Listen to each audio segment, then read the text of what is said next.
মাত্র 250 গ্রাম লবণের দাম 10,000 টাকা।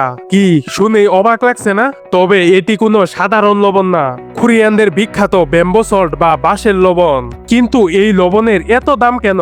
কি আছে আসলে এই লবণের ভিতরে?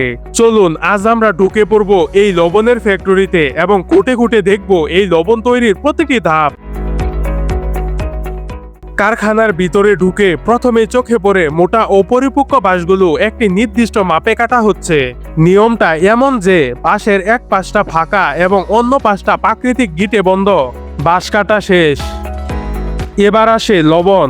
বস্তা থেকে বের করা হয় সাদা সমুদ্র লবণ, খনিজে ভরপুর কিন্তু এখনো অপরিশোধিত।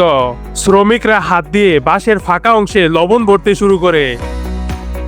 স্টিলের রড দিয়ে ঠেলে ঠেলে এতটাই কষা করে লবণ ভরা হয় যেন ভিতরে এক ফুটাও ফাঁকা না থাকে, কারণ যদি ভিতরে বাতাস থেকে যায় তাহলে আগুনের তাপ ভালোভাবে ছড়াবে না।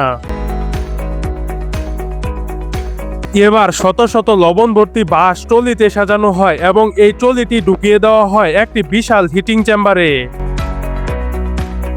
এরপর বাইরে থেকে আনা হয় পাইন গাছের গুঁড়ি।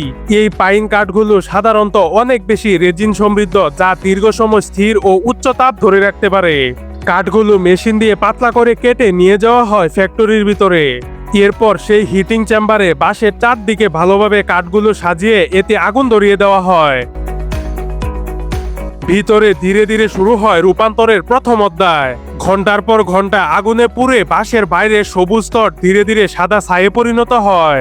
তারপর সেই লবণ ভর্তি বাঁশগুলোকে ছোট ছোট টুকরো করে একটি মেশিনের ভিতরে ঢেলে দেয়। মেশিন সেটাকে আবার সূক্ষ্ম লবণের পাউডারে পরিণত করে। এরপর সেই লবণের উপর হালকা পানি ছিটিয়ে সেটা পুনরায় বাঁশে ভর্তি করা হয় এবং আগুনে আবার পোড়ানো হয়। এই প্রক্রিয়াটি এভাবেই 9 বার চলতে থাকে। প্রায় সব কাজই এখানে হাতে সম্পন্ন করা হয়। এবার বুঝতে পারছেন কেন এই লবণের এত দাম? টানা 9 বার পোড়ানোর পর এই লবণকে রাখা হয় একটি বিশাল হিটিং ট্যাঙ্কে। এখানে সর্বশেষ লবণকে পোড়ানো হবে একটু ভিন্ন পদ্ধতিতে। এর জন্য ট্যাঙ্কের নিচে জ্বালানো হয় উত্তপ্ত আগুনের শিখা।